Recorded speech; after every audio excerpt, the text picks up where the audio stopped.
Welcome to a brand new episode of the Geek Buddies! Hey! Yeah. We're coming to you midweek with a full-on episode because there has just been way too much news over the last few days for us to ignore and sit idly by until Friday to talk about it. So we are jumping in to talk about all this stuff that's going on here. Obviously, the huge DC news updates on Monday from James Gunn and Peter Safran. Kathleen Kennedy news. Is she stepping down? Is she not stepping down? And if she is, who should take over? What does it mean? What's her legacy? We've also got Punisher news. We've also got Russo brothers news. So there's a lot going on in the world of entertainment we're going to cover here on the show, but we should introduce ourselves for anybody that might be new and stumbling upon the Geek Buddies for the first time or recommended to them. I am Jon Rocha, writer, producer, and host here on the Geek Buddies. I am Michael Vogel, a writer and producer of animated TV shows and movies, and I'm happy you stumbled on us.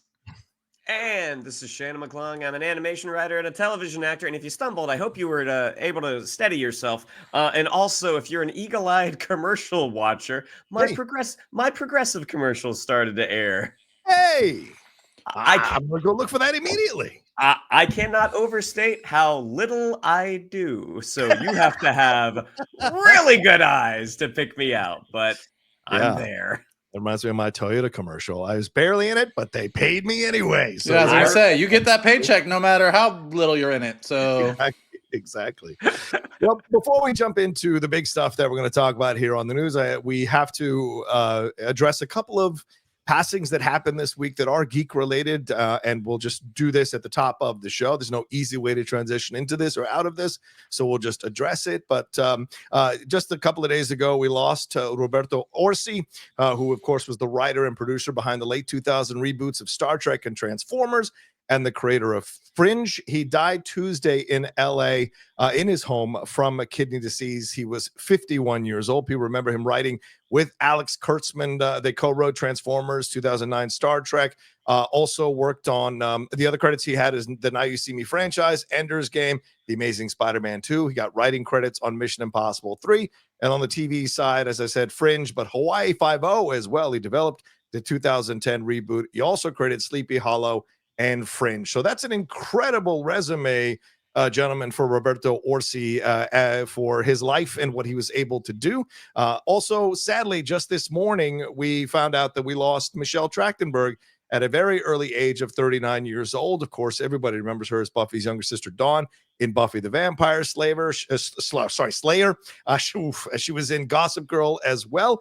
She was found unresponsive in her apartment by the NYPD. I personally remember her from Ice Princess, which is a date I went on years ago with a girl I was dating for a few weeks.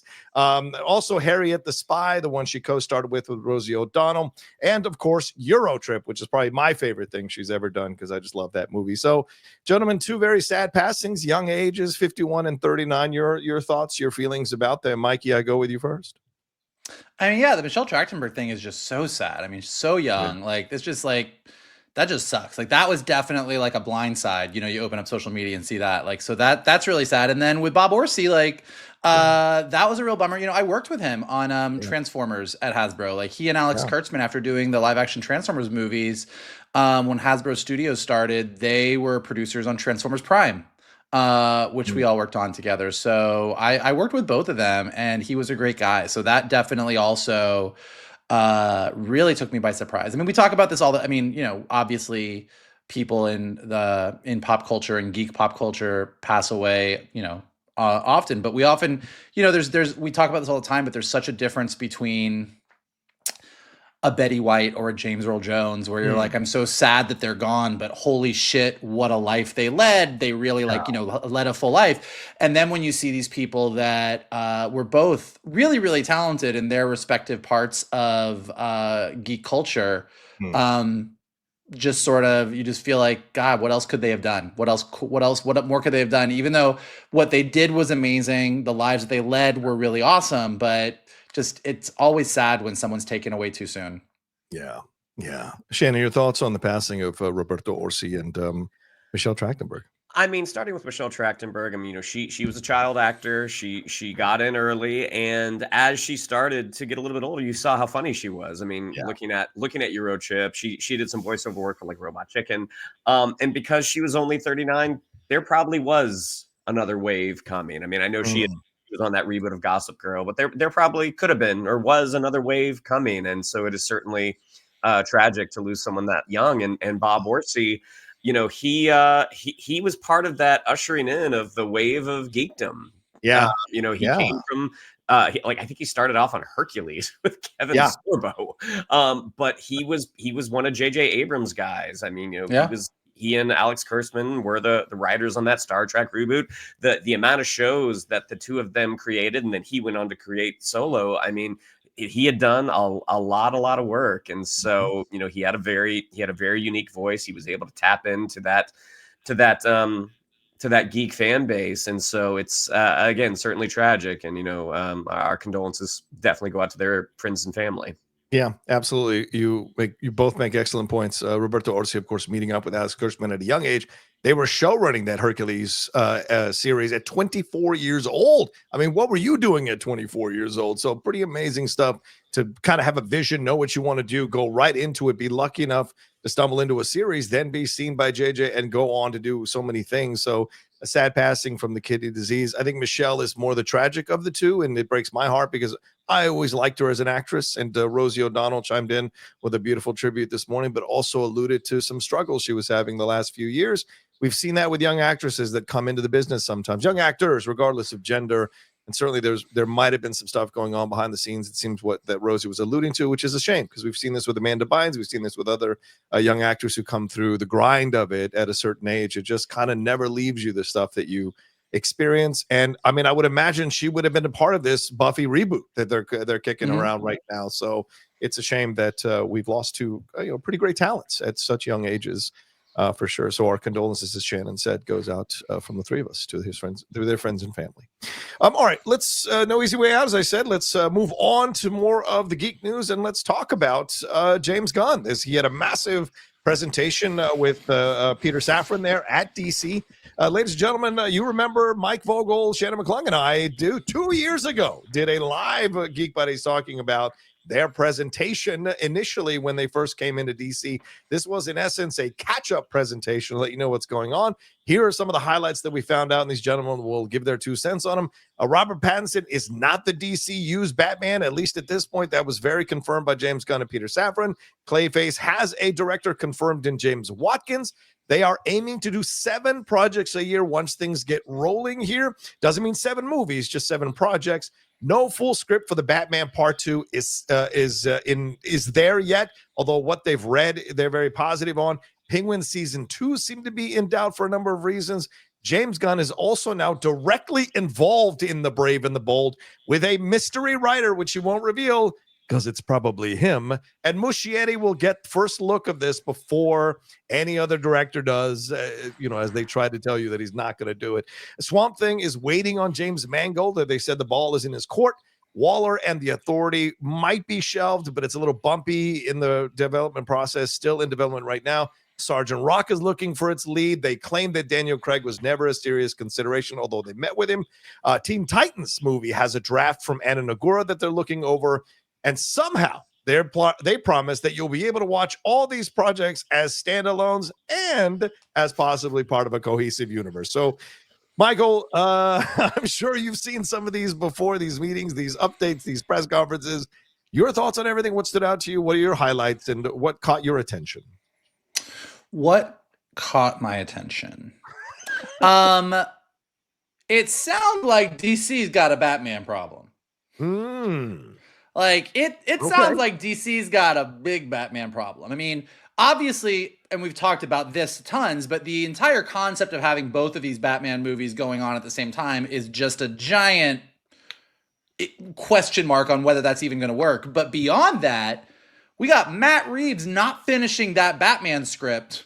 Still. And then we've got James Gunn and his mystery writer Abe from this mystery writer, like James Gunn is like, hey guys, I'm really close to this, and there's a writer, but I'm not gonna tell you who it is, but yeah, I'm gonna show Muschietti one day. Like, it just real, and I think that both of these movies sort of, it feels like the reason neither of them are getting done is because there's a lot of questions about what the fuck happens with two Batmans in a universe. Like, it feels like Matt Reeves could be like, I think I'm going to do this. And then James Gunn would be like, well, we were going to do this with our Batman.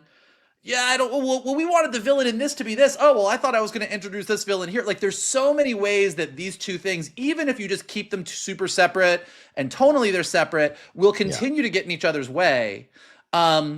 So that really struck me as like all of the stuff about Batman, just even like the Penguin season 2 stuff, like everything that even touches Gotham City just seemed like it was a, yeah, no, we're close to it. I'm on top of it. We're going to get back to you on it. We got some things. Yeah, but look at this. Like it just seems like they've got a Batman problem. And when Batman is by far your biggest moneymaker of all of your heroes at Warner Brothers and DC, when you have a Batman problem, that's not great. So that really stuck out to me. That really stuck out to me. I do, in a positive way, I do love that they're really committed to animation. Yes. And look, Marvel is definitely committed to animation too. Like, we all loved X-Men 97. We all really enjoyed Friendly Neighborhood Spider-Man. They have a lot of animated things coming out this year, but like, DC, it just seems like, even though I didn't think Creature Commandos necessarily stuck the landing, it just seems that their animated stuff seems much more entrenched in whatever this bigger universe that you can watch individually or all together is going to be. Like, it just feels like it's more involved at this point, and that especially with the Robin movie that they're making, or the Dick Grayson movie, the Dick and Jason Todd movie, or whatever that one is, it's the really duo. Weird that one, Dynamic Duo, with that animation style seems really weird. The Waller stuff and Authority stuff is interesting because I would really want to know more about why those things are having the trouble they have, like why. What you do with Amanda Waller. I do think Amanda Waller having her own TV show is just sort of challenging in and of itself, because she is a great character in a universe. She's a great character in an ensemble. What you do with Waller by herself, I don't really know. So I think that might be part of the problem. Is it sounds cool that we're going to have a Viola Davis show, but then when you're trying to break it, Authority, I mean, some of the rumors I'm hearing, and I think it's they seem like they're legit, is that Authority is an expensive fucking movie.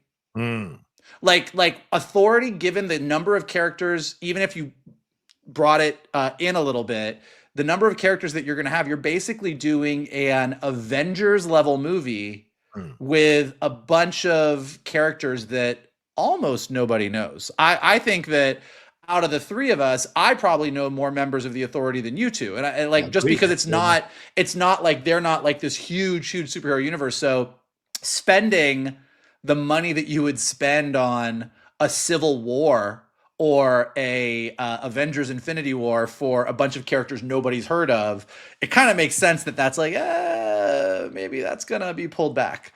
I also think they have a Wonder Woman problem.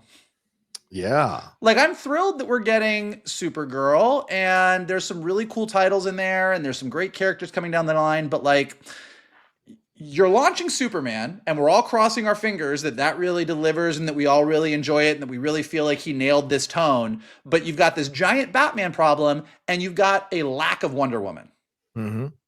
And so as we're looking at, I'm excited about Lanterns, but like, you're sort of looking, I'm glad that we're getting a Clayface movie, I guess.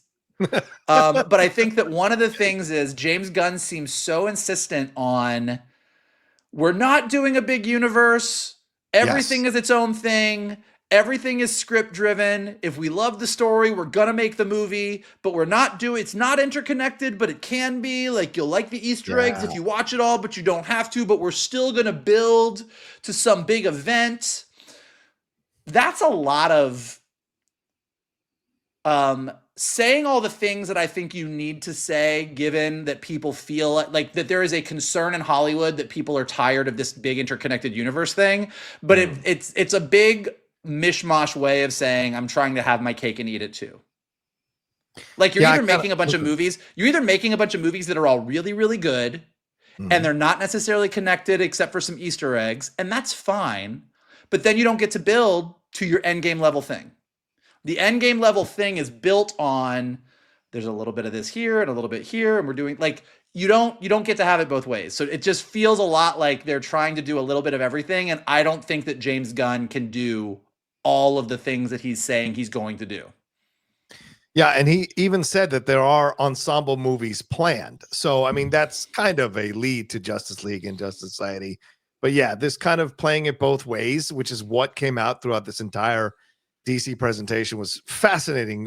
When I sat down and read through all of it and saw some of the videos that some of my colleagues made on it, I was just like, who were in the room? There was even that idea, Shannon, when he was asked if they're going to share Robert Pattinson's Batman with Matt Reeves and James Gunn. And James Gunn, according to a number of people, said he bristled at the idea of sharing Batman. And that tells me all I need. I know people are like, there's no rift here. There's no problems. He greenlighted Matt Reeves' thing. Matt Reeves is producing. They're working together. It's like, it's fucking Hollywood, people. Wake up. It is about egos, for God's sakes. Anyway, Shannon, what do you think of this presentation? What stood out to you? What worked for you? What are your concerns, or what are your positives? What do you think of all this stuff? I think the main takeaway is that James Gunn, Peter Safran, and DC have gotten their first taste of the mistakes that the former DC regime made, and that Star Wars has made repeatedly, in that you announce a bunch of projects. Yep. And it's like, maybe this one happens. Maybe we're kind of waiting on somebody. I mean, when you think back to the infancy of the MCU, they very much crawled before they could walk, and they walked before they could run, announcing upwards of, I don't know, what was it, 15, 20 projects initially? That's like, this is what we're going to do. And as the universe starts to change a little bit, you start to see what works and what doesn't. You start to hear pitches from writers. I mean, the whole idea that they announced Swamp Thing, like, well, I don't think they ever officially said, but like the rumor was that James Mangold was going to do it. It's just, again, I think this is probably a lesson that they have learned. It's like, okay, maybe we don't do that again, because along the way, they have kind of this joy of discovery in the development process. Like, again, Clayface. Yeah. Like pitching a Clayface movie, the dynamic duo animated film. It's going to have some animation style that like none of us are from a studio that we're not that familiar with. So there's a lot of cool stuff that could happen. I mean, Waller being put on the back burner, that's not a shock, because again, you haven't had one live action thing released yet. You don't really have your universe established with audiences yet. You've told us what it's going to be, but until we actually see Superman, we don't really have an idea of what this is. Again, we know what you're telling us. So it seems like you want your universe to be established before you go in on a character like Amanda Waller in sort of a lead capacity. I mean, again, I don't know the authority that well, but I mean, you all have said like this is going to be a very expensive movie. And from what you also have said, I believe, this is potentially a pretty hard R movie. Yeah. So, it's not like it's not like Marvel making Deadpool and Wolverine, where you have a lot of money behind this film and a lot of familiarity with these characters. Like, to do an expensive R-rated movie for your cinematic universe where people don't really know who they are. And again, that could change in Superman. I mean, I know the engineers in Superman, like, suddenly it's like, oh, we want to see more of this, but you don't know that it works yet because you haven't shown it to an audience. So it's going to be interesting to see. I mean, the whole idea that the bristled, I don't get the bristled at the fact that he may or may not be able to share with Matt Reeves. I think it's just, I think this is a suggestion that when he came up with the idea for Brave and the Bold, he had an idea of Batman in mind, and it wasn't Robert Pattinson. And my guess is he's probably having to fend off some studio pressure on, like, actually, why don't you just make it this guy? You're a writer. You can come up with it. Look at this big thing that you just came up with. That's where I imagine the bristling is coming from. But again, it's going to be interesting to see. It's like when I read that he bristled, I was like, oh, he is definitely getting that pressure, and he's getting every day. Probably even Peter Safran is like, but I mean, like, doesn't it just make more sense? Can't we just, every Warner Brothers executive is like, why do we have two Batmans? And so he's tired of hearing it, and then he comes to a fan event, and they're like, so is Robert Pattinson gonna? And he's like, fucking no! Shut up about it! Like, ooh, James is touchy. James is touchy. Yeah, it's like my life. Why are you paying for a gym membership? I'm gonna use it at some point. Stop it. Yeah, it's that pressure of it all. And Michael, I think you nailed what my overall feeling was about this, was that it was a lot of having your cake and eating it too. And look, of course you can create grace when a creator's coming in for the first time to be a Kevin Feige. That is not an easy thing to do. James had almost no training in order to be something like this. Peter Safran, probably a great sounding board for him as a producer, as a guy who's been in charge of massive projects overall. You got a good situation. The thing is that he came in with all this hubris, like, I figured it out. I've got the magic formula. There's things Marvel didn't do. I'm going to do better. And all the things that Shannon, you pointed out, now they're seeing the mistakes, the stumbles, the things that are in development. The fact that he said, we're ready to go with Swamp Thing, but it's in James Mangold's court. The ball's in his court, whatever he wants to do. And then talking about the Booster Gold series, saying, well, the showrunner kind of lost interest after a while because we dragged our feet in making it. So you're seeing that there's stuff going on here and how they're dealing with filmmakers. And I know Jeff has said this on the hot mic a couple times, that like there's stories going around that some of these filmmakers are bristling at his notes and don't want to work with him and don't want to take notes from James Gunn. But I want to say positive things. I agree, Michael. The animation stuff, the fact that they're aiming for family stuff, I think is great. They announced those 4 projects. I like the idea that he's open to make adjustments like Clayface and Sergeant Rock. Neither one of those were the original announcements, I don't think. And so the fact that they're making these pivots and open to it, I do think that's a positive. But like Michael, the Wonder Woman, probably absolutely right.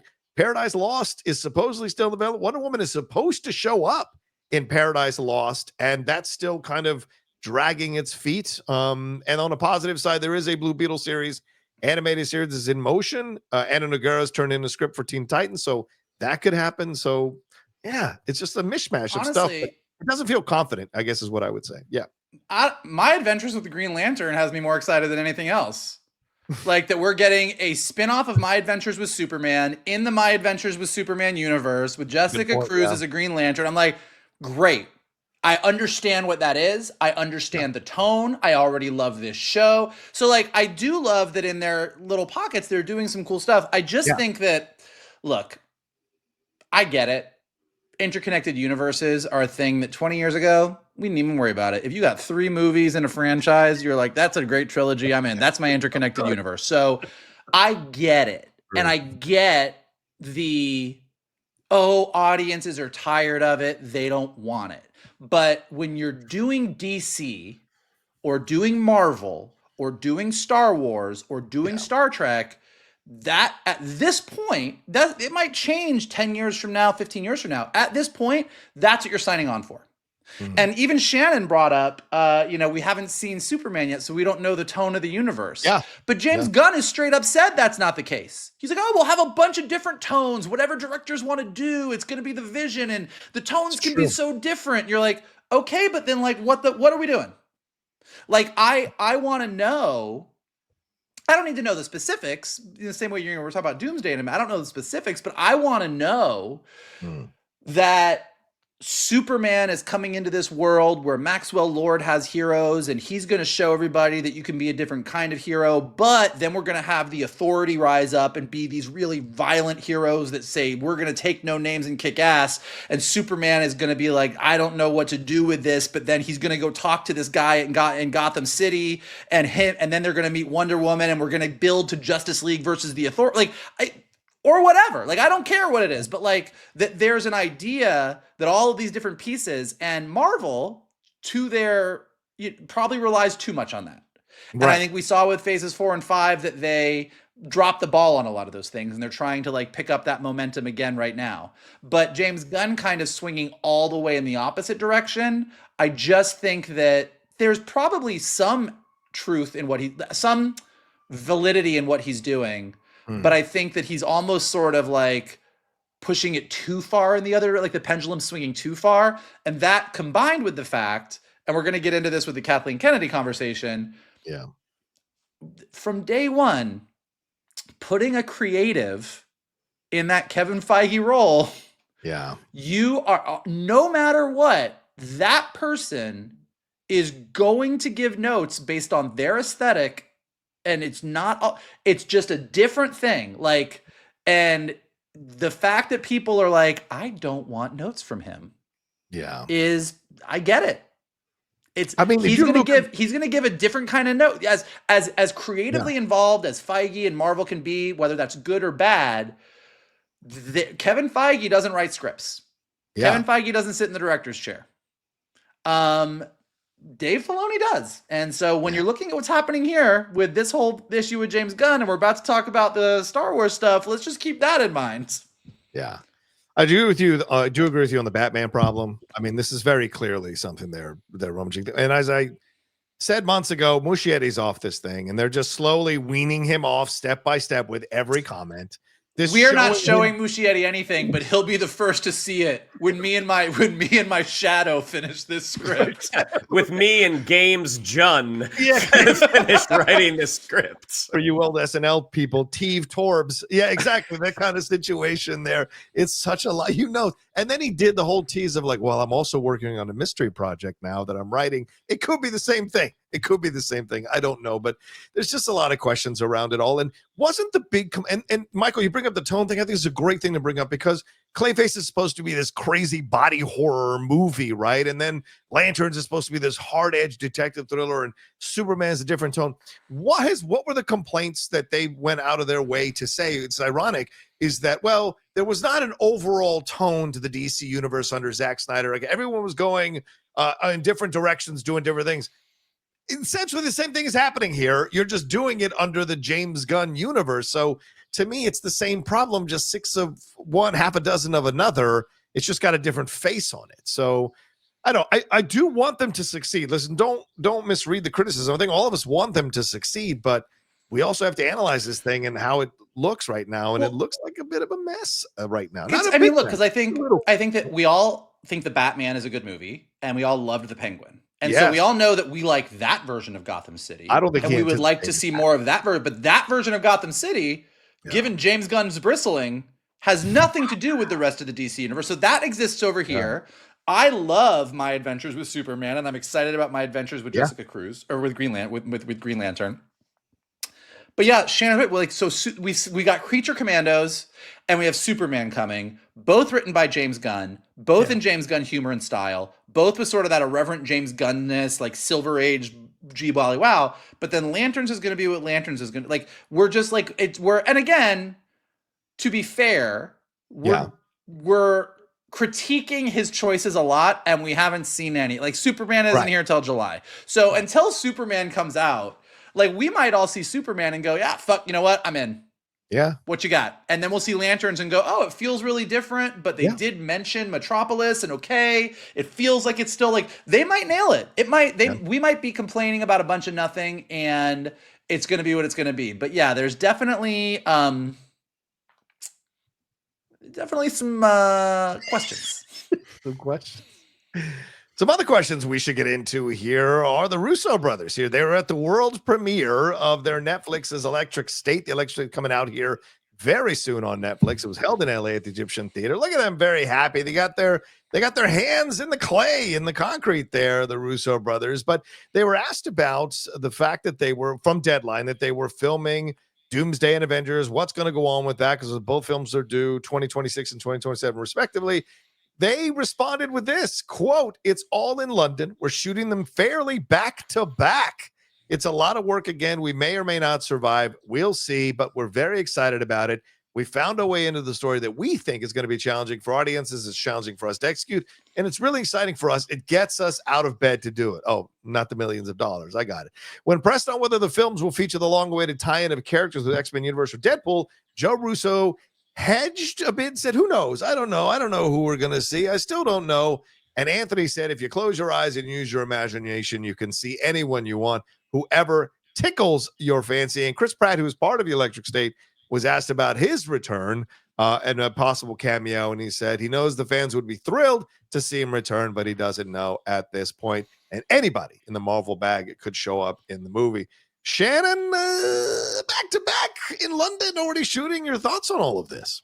Well, I mean, they did this before. I mean, Yeah, they did shoot Infinity War and Endgame back to back. So, I mean, it is, I imagine, an arduous task. Taking on not just two films. Like if you were to shoot two films back to back, that's a big job. The fact that you are not only juggling potentially upwards of 50 characters, add to the fact all of the pressure about righting the ship. Like you left Marvel in a very, very good place, and you've returned in a less good place. So I imagine there is a lot of pressure to get this right. And as to like Chris Pratt being kind of cagey over whether or not he's going to come back, they worked with him in Marvel. They clearly enjoyed working with him because they brought him back to the Electric State. They probably want to work with the people. I mean, they're going to have to work with a lot of people, but they would like to work with the people that they've worked with before, knowing that what a big job this is. All right, I know I can rely on this person. I mean, in terms of someone asking on the press line, like, "Hey, are we going to see mutants? Are we going to see the X-Men?" They're not gonna tell you. I mean. Let me follow up with another thing. THR interviewed them, and they said, I think these movies are going to be a surprise to people. We found a way into the story that's very exciting to us, but we think is very radical. I think it's going to challenge audiences. Do we want radical, Shannon? Do we want surprises? Whatever the original plan was going to be, this is not it.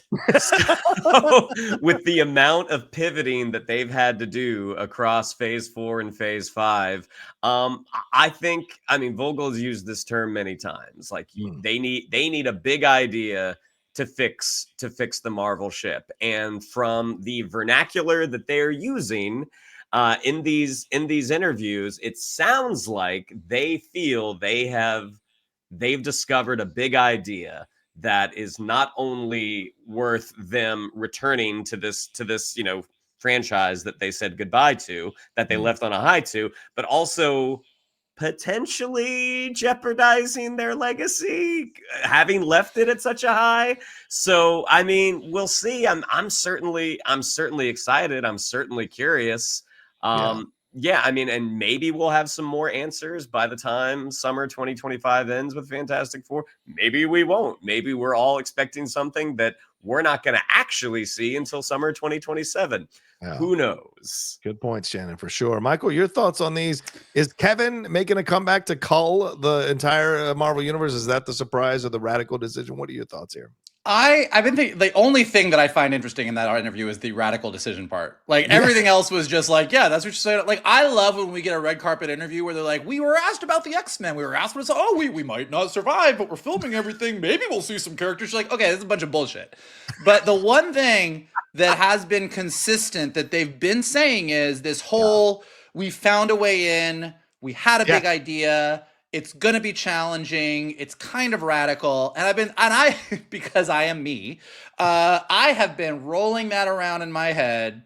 And then completely separately, there's the fact that Julius Ona was talking about the end credit sequence in Brave New World and said that was teasing the Illuminati, and that it was kind of revealed that at one point, some version of the Illuminati was actually in Brave New World, and they ended up cutting that out, which I think, as much of a mess as Brave New World was, adding the Illuminati into that would have been a lot. But I was thinking a lot about the Illuminati and what the Illuminati represented in the comics in the lead up to Secret War. Can you explain the Illuminati real quick for people who may not be on top? So if you saw Doctor Strange in the Multiverse of Madness, the Illuminati is a bunch of different heroes that got together and like protected their world from incursions in the multiverse. Right. And it was, and they all got fucking jacked the fuck up by Wanda in the stupidest thing that Sam Raimi could have done. But in the comics, it was sort of like all of the smartest dudes in the MCU. There's no women. You can all get mad at Marvel about it. I would have put some women in there, but it's fine. But it was Professor X and T'Challa and Reed Richards and Tony Stark and Doctor Strange and Black Bolt. Black Bolt. Right. Namor. And Namor. And basically, they all had secret meetings and said, we're the smartest people in the world. We need to figure out what's going on. And when these incursions started happening and two Earths would collide, and they found out that, like, okay, if we destroy that other Earth, our Earth will survive. And it was basically a giant, it's the philosophical trolley problem. Yeah. Would you, if you could choose between killing someone you know and two people you don't know, a lot of people are going to kill the people they don't know because you're going to protect the person you know. And that's kind of what was happening, is they made the decision, like, to protect our people, we will let these other people die because we don't know them. And we know from the end of the Multiverse of Madness that Clea showed up and was like, you've been causing incursions. You're going to come help me fix this. Right. That could pretty much mean we're going to go kill some universes. We're going to go kill some Earths that aren't our Earth. So as we're talking about this challenging idea, and we know Robert Downey Jr. is coming back as Doom, what I actually started thinking about was, as opposed to all of our heroes on our planet fighting other heroes on other planets, which I think will be an element of the story, what if Tony Stark, what if Robert Downey Jr. shows up, explains what's going on? Yeah. And everyone on our Earth doesn't agree what to do.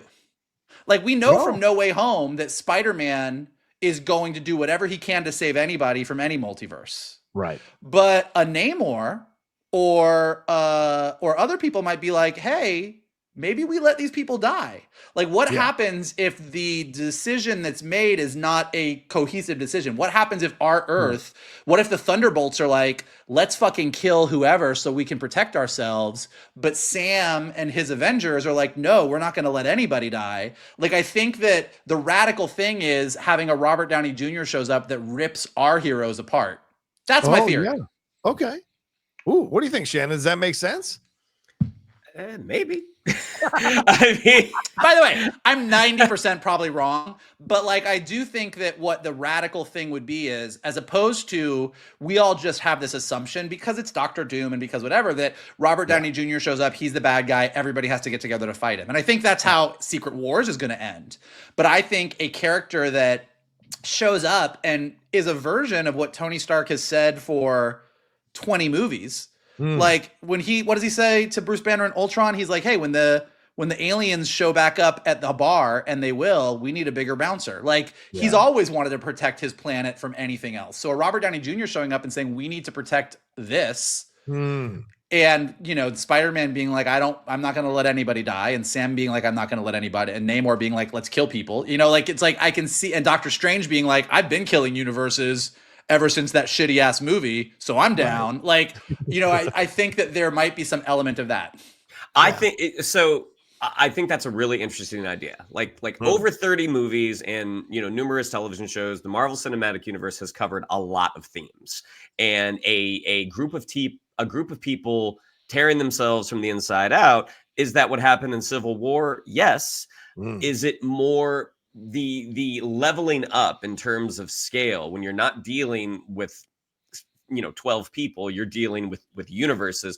I think that's really interesting. And I hadn't considered the fact that what Doctor Strange and Clea might be out there doing. And Doctor Doom, if you want someone different than Thanos, someone that's like this, you know, this ultimate bad, Doctor Doom shows up like the ultimate good.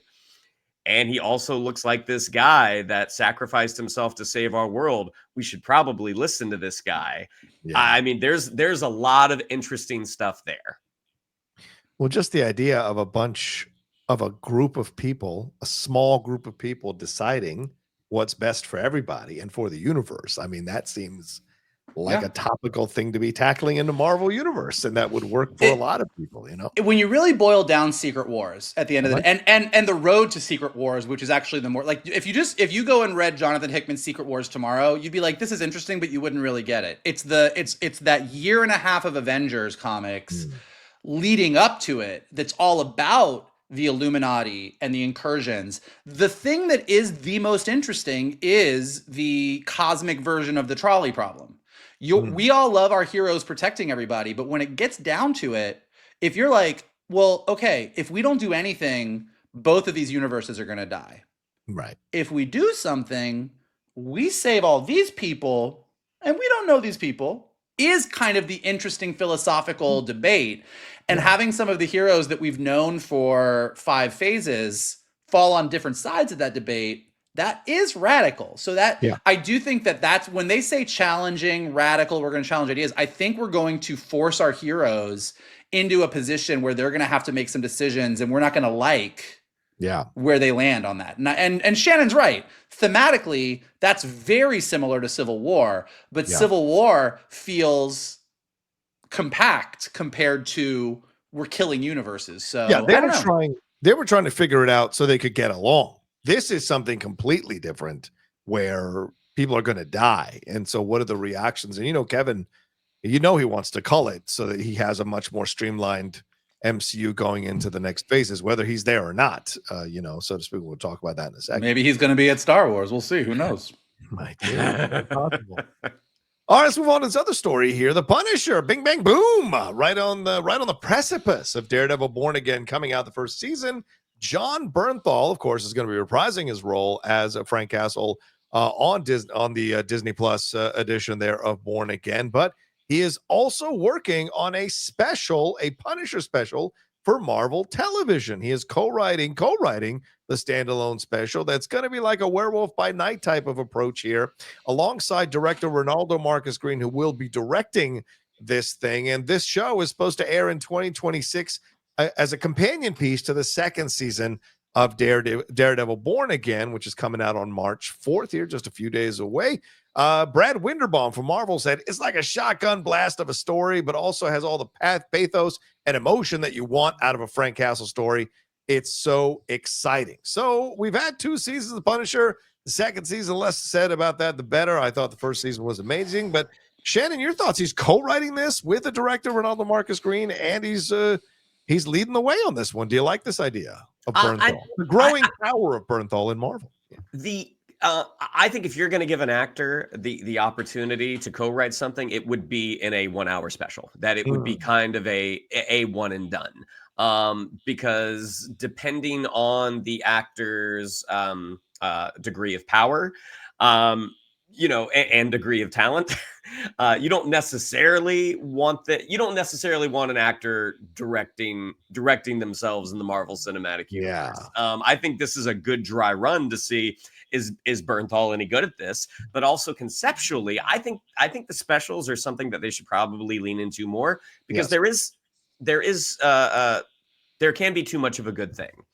And I think that's kind of something that happened with Phase 4. I mean, granted, there was varying levels of quality, but having a Frank Castle special to coincide with Daredevil Season 2, it seems like he might not be in Daredevil Season 2 then, but keeping that character exposed, keeping them in front of an audience in a limited capacity, I think that's pretty smart, just to remind audiences like, hey, remember, this person is out there. And that's something that they haven't done with one of their biggest assets from the multiverse saga, which is Shang-Chi.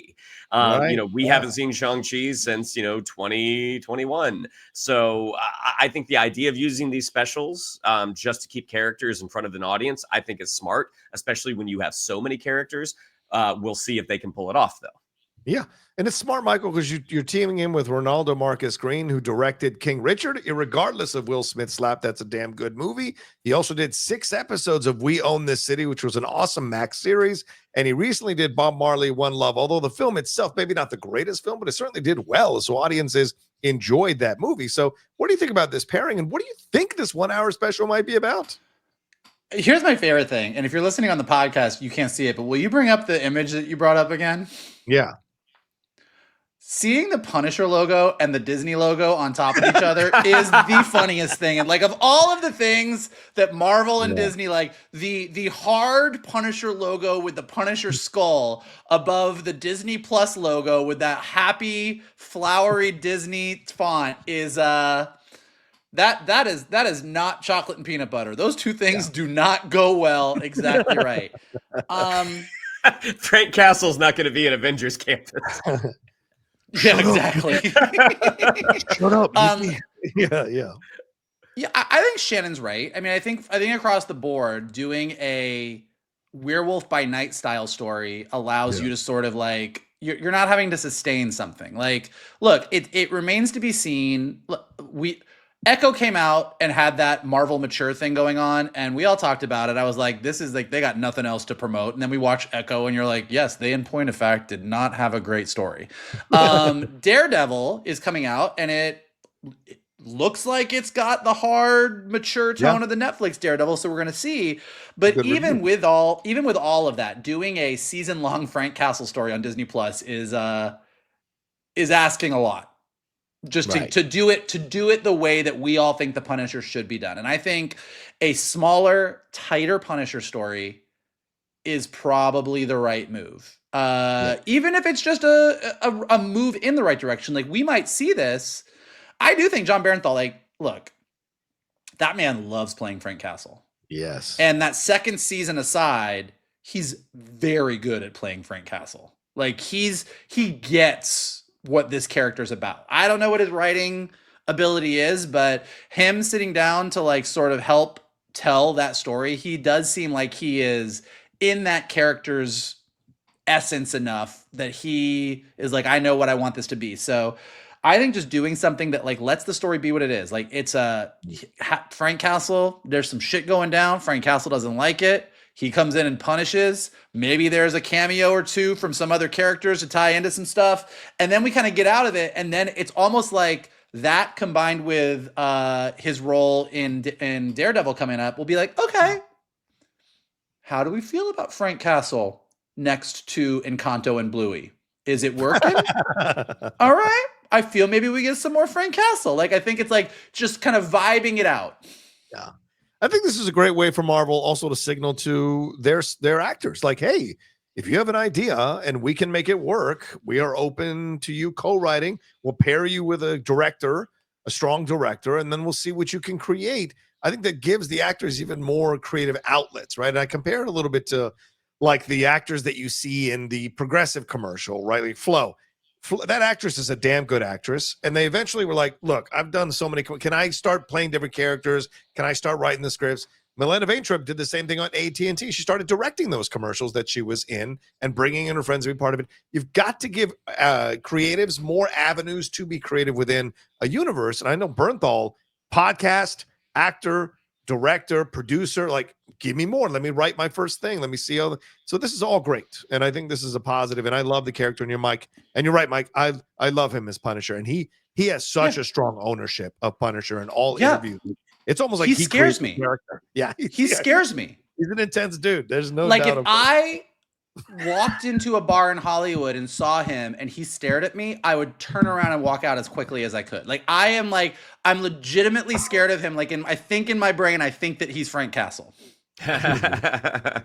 Even before he was Frank Castle, reading him opposite him, the accountant. It's the scene where he's smacking a guy in the car, where his first big scene, and he, before the casting director got in, he's like, "Hey man, so I just want to let you know, I'm not gonna do any of this smacking shit." I'm like, good, because it would have hurt. Michael, I heard what you said to the Geek Buddies. Michael, get over here. Oh man, I'm out. There would be a smoke-shaped version of me as I was like halfway down the block. Where are you going? They're just standing out there yelling at you as you're running. All right, so we'll see. And I'm excited. I love the Punisher. I'm wearing the Punisher. I mean, I'm such a Punisher fan. So I love what Bernthal did with it. And so I want to see where this goes and what this special will be. And I agree with you, Shannon. I hope this opens the door to more of them. Not a lot of them, just every once in a while, doing some more of them. Because it's a good thing that they can have fun with for sure. Yeah, Mike. Also, just speaking of the Punisher, I mean, we have a week off right now. We finished our Friendly Neighborhood Spider-Man last week. But like, you guys looking forward to next week? Daredevil Born Again. Here we go. I mean, our boy is back. He's back. And the early reviews are pretty positive. So yeah, I'm supposed to be getting the episodes either tomorrow or Friday. So I will have my own thoughts about it already. So I'm looking forward to it, man. I can't wait. But that is one universe. Let's jump to another universe. And finally, we have come to our main topic today, and that is Kathleen Kennedy. Will she or won't she? How about this? Kathleen Kennedy has told associates, this is according to Puck, Matthew Belloni over there at Puck. If you don't subscribe to Puck News, I would highly recommend you do so. Matthew Belloni does some great work, there, along with other writers, breaking down what's going on in the world of entertainment and outside the world of entertainment as well. But according to him, he said this on Monday night. He put this out there like late on Monday, almost 9 o'clock, I think, when he put it out, that Kathleen Kennedy has told associates she plans to retire by the end of 2025. An unnamed source told Baloney Kathy was actually planning to leave last year, I'm told, and had even set up an exit interview with a journalist, but she decided to stay for one more year. I will say, as a bit of an editorial, Jeff and I had heard that last year as well, that very strongly from sources that she was going to step down. So clearly that was the plan, it seems like, and then stayed for another year. However, a separate source close to Kennedy dismissed the initial report, according to Variety, by saying it was, quote, pure speculation. And then another source to CNN said that there's nothing there right now. Any announcement of Kennedy's retirement, if indeed there's anything to announce, will be made public when actual decisions are made.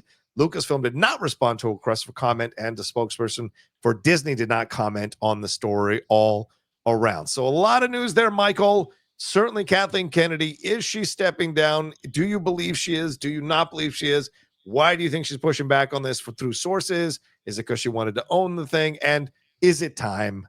And we'll get to who should replace her next. But first, I want to start with this. Do you believe the story? Do you think it's happening? I think that some version of this is happening. I mean, I think that like the discussion is here, but I think the main issue is they don't know who the fuck is going to take over. I don't think that you can have Kathleen Kennedy can't be like, I'm out, guys, and leave. And then just everyone's like, all right, so I guess who's gonna take over? What should we do? Like it's fucking Star Wars. Like you have to have a succession plan, and I don't think there's a succession plan for lots of. Some people say it's Kathleen Kennedy's fault, and they didn't really bring up talent because there's lots of reasons. Yeah. And the Hollywood Reporter has a whole, is it Jon Favreau? Is it Dave Filoni? Is it Kevin Feige? Is it like it's a whole, there's a whole thing. But here's what I want to say first, because I see all this stuff on Twitter and we talk about it all the time. And Kathleen Kennedy has made mistakes, but I will always, everyone be like, ding dong, the witch is dead. Get her out of here. Blah, blah, blah, blah, blah. I was like, Kathleen Kennedy has done more good for Star Wars and Lucasfilm and Disney than bad. Despite the mistakes that she has made, we got Rogue One. We got a new trilogy, as problematic as that trilogy is. We got The Mandalorian. We got 2 seasons of Andor. Like, there are a bunch of things to point to go, okay, guys, Star Wars is a mess, for sure. But, there's a lot of reasons for that. And I think that I will always be a little bit more of a Kathleen Kennedy stan than half of geek culture. And so everybody can yell at me in the comments about it. I agree that she messed up a bunch of things, but I think she really has shepherded Star Wars through a crazy time, through the Disney of it all, the Galaxy's Edge of it all, the Disney Plus of it all, the TV shows, the everything else, the getting rid of, turning all of the books into the expanded universe and creating new, there's a bunch of things that when we look at all of the different IPs, the state of the Marvel universe, the DC universe, the Star Trek universe, the Star Wars universe, Star Wars has its problems. And some of them are probably Kathleen Kennedy's fault. But all in all, I think that she did shepherd this pretty well compared to most. But I do think that part of the problem is that, look, George Lucas handpicked Kathleen Kennedy. Yeah. George Lucas was like, you're going to run it, basically. And she did. And now there's no George Lucas to say this is and I think this is part of the creative problem of Star Wars, is that you don't have a George Lucas going, this is the direction. But with the Kathleen Kennedy, there's nobody to say, here's who the person should be. And I think until they know who that person is, she kind of can't leave. Okay, so you don't, and so I'm trying to get to the answer to the question. So do you think she's going, or do you think she's not going until they find somebody for sure? I think she wants to go. I think she wants to go. I think she's ready to go. I think she's cool. She's cool to leave, but she also won't leave until there is somebody that's going to run the thing. Right. I think she wants to, and I think the rumors are coming out because that is being discussed. And I think what probably it really is that she's like, guys, I could leave at the end of this year. I'm ready. I got vacation plans. I got a stack of books to read. I want to go. And they're like, cool, who's taking over? And then all of this stuff leaked. And because they don't know who's taking over, they're like, no. That's all rumors. It's not lies. She's not. It's fine. Because they're hedging their bets, because if they can't find somebody, she's not going to leave next year. Well, good points. Okay, so yeah, as Michael alluded to here, real quick, Shannon, she joined Lucasfilm in 2012 as a co-chair alongside Lucas. Then a few months later, shepherded the deal that sold Star Wars to Disney for $4.3 billion. She launched the franchise with Force Awakens, which grossed more than $2 billion, and still the highest grossing domestic film ever in the history of film at $935 million, I think it is. Released a Star Wars film every year from 2015 to 2019. Rise of Skywalker capped off the trilogy, which it did make $1 billion, but of course, people absolutely hated that movie. Last Jedi split the fandom. And then Solo Star Wars movie was the first Star Wars movie to ever lose money. Of course, she fired Christopher Lord and Phil Miller on Solo, and then they won an Oscar for Beyond the Spider-Verse like a few months later, Across the Spider-Verse. And then she sidelined Rogue One, Gareth Edwards, price with Tony Gilroy. But there was also the Rian Johnson trilogy. As Michael said, the mistakes here. Benioff and Weiss didn't get something. Where's the Mango film is possibly happening. Charmin Obaid-Chinoy, what's the Ray film's been dragging its feet. Taika Waititi was going to have a project. Kevin Feige was going to have a project. Donald Glover supposedly still working on this stuff. Patty Jenkins, Rogue Squadron went the way of the dodo. And then, so we'll see what happened. And then, of course, the Indiana Jones film, which you and I like, Shan, but a lot of people didn't seem to like Dial of Destiny and what have you. And yes, Mandalorian, but there's also The Acolyte, and there's also these other shows that didn't quite hit. But she never gets credit for the books or the comic books or the other stuff that came along that was really positive as well. And I agree with you. I think she deserves much more credit than people are giving her. And all the same people bitching about her, you can just replace them with all the same people who bitched about Lucas when Lucas finally sold this thing. So it's not like everyone was kissing Lucas's ass and was like, don't sell it, Georgie. Like a lot of people wanted him to sell it. And so the same criticisms are here for Kathleen. So it's not a job a lot of people would want. But what do you think, Shan? Do you think she's going to step down, or do you agree with Michael that she's not doing it until they find a successor? Do you think this is happening? What are your thoughts? Yeah, I mean, I think they don't announce her leaving until they know who's taking her place. Yeah. And so I think the initial report from Puck was correct. But also because they didn't have a complete story, they're like, well, yeah, we're going to say that there's nothing there right now because we don't know where it goes from here. The crazy thing with Kathleen Kennedy, I think like the most egregious sin that she made was the first one, was the fact that they didn't have a plan. That Rian Johnson came in and said like, yeah, we're allowed to just come in and do whatever, that is haphazard handling of a $4 billion property. And going forward, she did the best she could. And like that produced a lot of results. I mean, when you look at 5 films, 10 seasons of live action television, I think 10 seasons of animated television, opening up 2 separate lands at theme parks. When you look at the revenue that has generated, any other CEO in any other industry, people are like, man, you did an awesome job. But because of it being Star Wars, because of it being sort of a geek centric property, it's not just the money. Like you look at the quality, and you can argue that Star Wars has been diluted a bit, partly because Disney Plus. And again, I don't think that was Kathleen Kennedy's idea. I think that was a Disney thing. It's like, hey, we need stuff to put on this streamer. So I think she was she the head of Lucasfilm? Yes. Was she the boss of Disney? No, that was Iger, and then that was Chapek. So she does still have someone. She had someone to answer to. It's going to be interesting to see which direction Star Wars actually goes, because literally since The Rise of Skywalker, every movie that they have announced has not been made. Like literally every single one. Like once The Mandalorian and Grogu gets here, that record will have been broken. But you look at the amount of stuff that she did, but she hasn't been able to get a movie in theaters in over 5 years. Yeah. So there are definitely black eyes on this very impressive body of work. I mean, I know we're going to talk about who should take over, and I imagine the folks over Disney be like, you guys got any ideas? Because right now we got nothing. We should have crowdsourced like Jeff Bezos did. Who should play the next James Bond? Who should be the next Kathleen Kennedy, guys? But yeah, just to give a little more to Kathleen. I mean, she was, Raiders of the Lost Ark. That's on her resume. E.T., Gremlins, Color Purple, The Goonies, Empire of the Sun, Who Framed Roger Rabbit, the Back to the Future trilogy. 8 films that she has produced have been nominated for Best Picture, or for Oscars rather, and she has executive produced more than 70 films throughout her career. So you want to go after the Star Wars situation, but like it's an impossible job. It's an impossible job. There's such a toxic fan base now.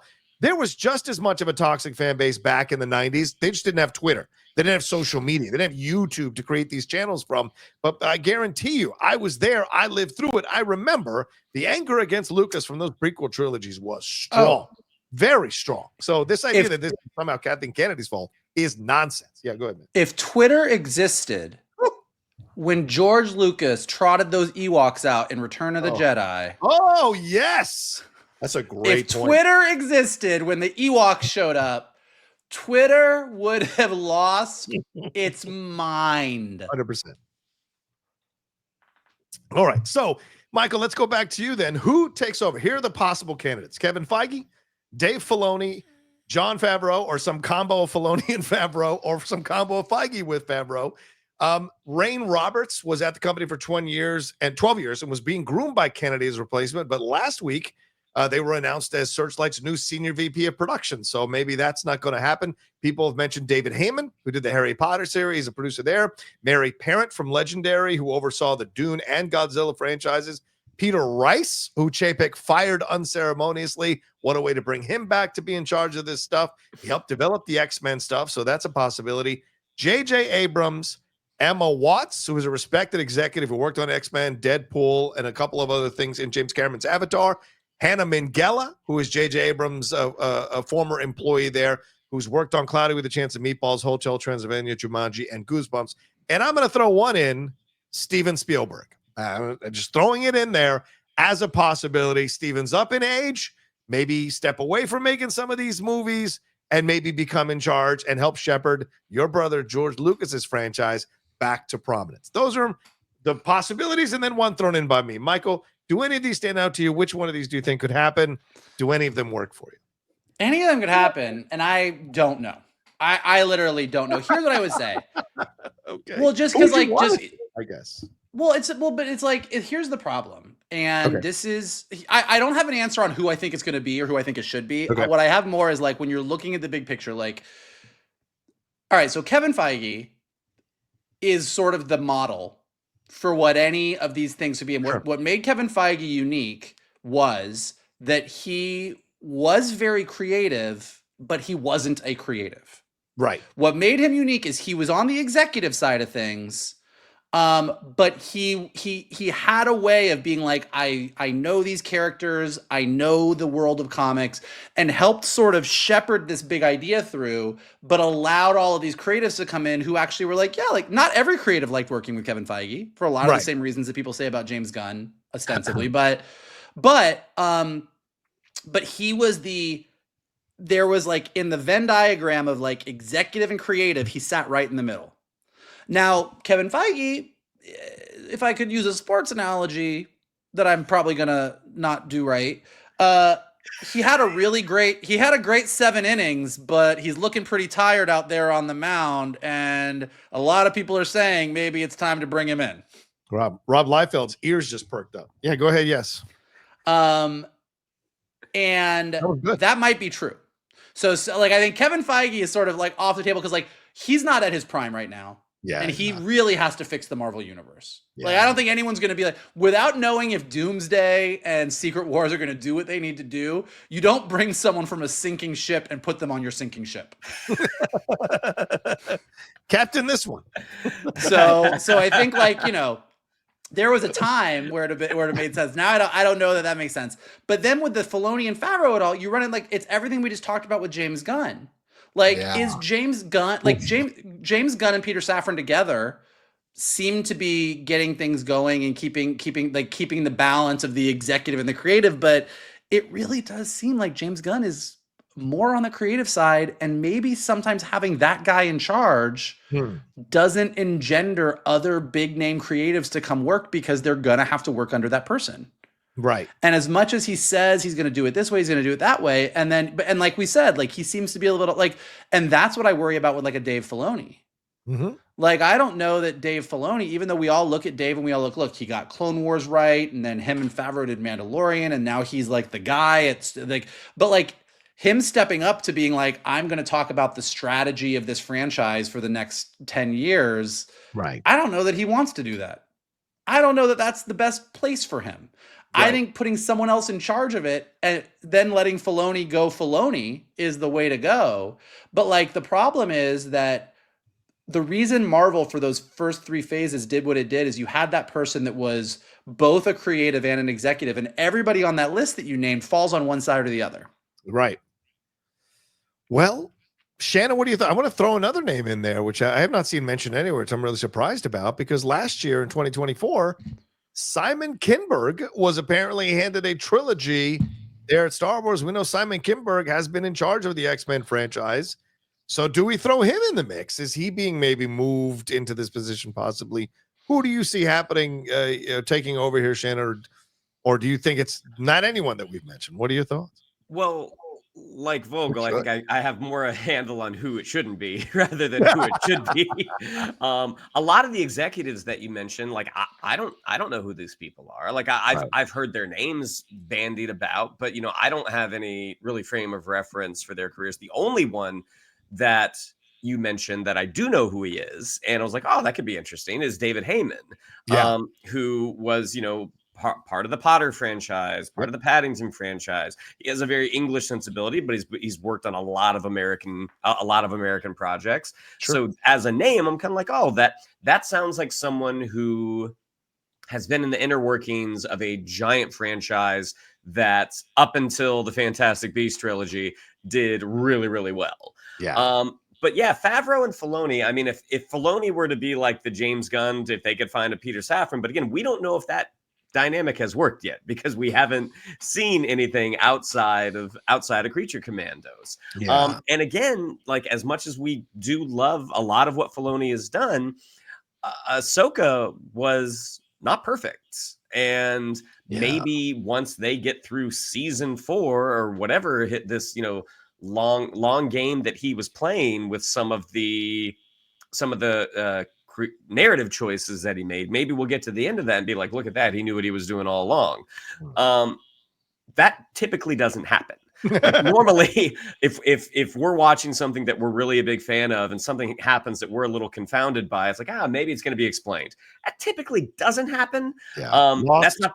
Yeah, absolutely. There are some choices and some shows being made right now that I'm like, I wonder if this is coming back, or if this is something like, we had an idea, it didn't quite pan out. Feige, I liked Vogel's captain of the ship metaphor. I was thinking more like someone's putting the fire out in a house, and the house across the street catches fire. It's like, hey, do you got ideas for this one? I mean, we see you're doing something, but you got a hose. I mean, can you go back and forth? I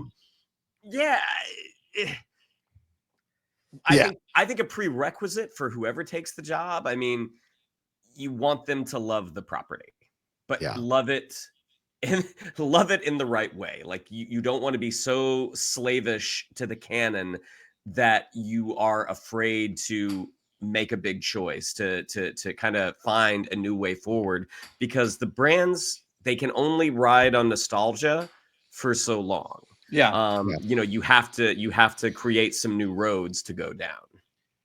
People are going to be mad at me when I say this, but I'm going to say it. It's my opinion. I think Iger is looking for somebody who is as non-controversial as possible, as chill, as quiet, as relaxed, quietly confident as possible.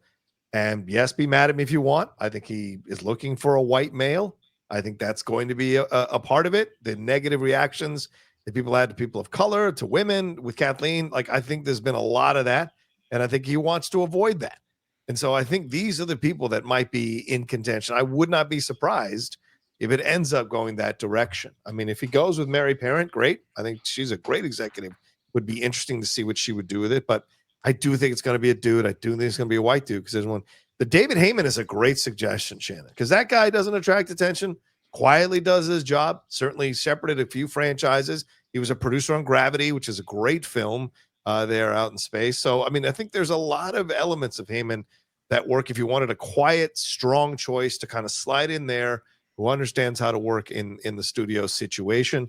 I like the Steven because Steven's been in charge of stuff, and Steven's great at being in charge of stuff. Could be interesting, but probably not going to happen. But he's almost 80, though. Yeah. That's true. Well, if Lithgow can be Dumbledore. And Emma Watts, I think, is a great show. I would love Emma Watts to be a part of this, and maybe this is the jump, but I'm not going to rule out Kinberg. Like, I think they might even be talking to him, for God's sakes, which is crazy. So, but what do we think happens here as Star Wars is going? Let's wrap up in this. And Michael, I'll go back to you again. What do you think happens here as we go through 2025 here with Star Wars, with this news breaking in February? And we've got Mando and Grogu coming. We've got other stuff coming down here. A supposedly Rey movie that she was very much wanting to get out. Does that now go into question? What happens with the Mangold film? What happens with the other film they were kicking around? What do you think happens here? So Mandalorian, a lot of it hinges on how Mandalorian and Grogu does. Okay. Like, that movie comes out, we all go see it, and we're all more or less satisfied. Yeah. I think that will point in a lot of directions. I don't think that Rey is off the table. I do think perhaps Charmaine Obed-Chinoy is off the table. Yes. Like, I think that what's going to happen is this specific Rey movie, and potentially even the James Mangold movie that's the origin of the Jedi, and maybe I think that, like, the stuff that's already in process is probably in process. So we know, like, if I came in tomorrow to Lucasfilm and I went, all right, guys, we're not going to I read that Rey script. It's crap. It's no good. I love Mangold. I don't know that the origin of the Jedi is what's going to get Star Wars fans reignited. Ahsoka season 2, I read the scripts. Okay, we already know that we've got the Mandalorian going on. We've got some Skeleton Crew Easter, like this Dave Filoni movie that's going to cap off all the Disney Plus shows. That seems like we should make that movie. Mandalorian and Grogu did good. It all is driving towards these are characters that seem to have something with the fan base. Cool. Yeah. I want to talk about Rey. Does John Boyega really hate us as much as it seems like he hates us, or is he willing to come back? Like, what are we, like, who's on the table? Because the next chapter of Star Wars should ostensibly be something that is something. Like, so, like, what are the things that we have? But, like, I know it sounds stupid to say that, but it's true. Like, like, you have pieces, you have toys in the toy box. Yeah. And you should use those toys in some way, shape, or form. So I think it's like, it seems like the Filoni Favreau stuff sort of has the most momentum. And so you sort of let that stuff finish itself off and say, okay, we've told this chapter of Star Wars now.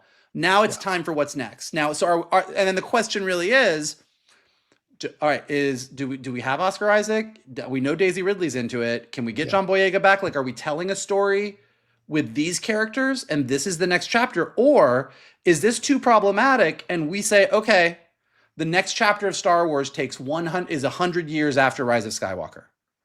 And we're going to reference the fact that Rey did these amazing things and that she and Finn did whatever. And we're going to tell these stories, but we got a whole new cast of characters. But, like, to Shannon's point, you only get so much off nostalgia. And Star Wars, what George Lucas did with the prequels that he doesn't get enough credit for is he did enough new stuff that wasn't nostalgia based, whether that's the invention of the Padawans, the invention of the Jedi Council, the invention of the Rule of Two, the invention of the clones on Camino. Like, he created enough new stuff that then Filoni picked up and they drove Star Wars for like another generation. But what Kathleen Kennedy did with the new trilogy did not generate enough newness to get us excited. So they've been living and breathing off of nostalgia. And they need something new. And so they need someone who's willing to do that. The only issue I'd say with David Heyman, and not that he couldn't do this, but like Paddington, Potter, those are all existing IP. Those are things, there's source material. The thing that makes Star Wars unique from Marvel and from DC and from Potter and from everything is there's no source material. So you're just off, you're whiteboarding, it's anything. And in the lack of having that creative visionary at the helm, there's no North Star. So they need someone who can come in, who either they're going to hire a creative who has that North Star and maybe they think that's Filoni, maybe that's somebody else, or they're going to hire somebody who's going to come in and say, I have a big idea a la Kevin Feige, and I'm now going to bring in the best in the business to execute on my idea. Yeah. I just don't want to be Filoni because I didn't like Andor, and I know he's not a fan of. I'm sorry, I didn't like Ahsoka, and I know he's not a fan of Andor. That's what we hear from behind the scenes on Zoom.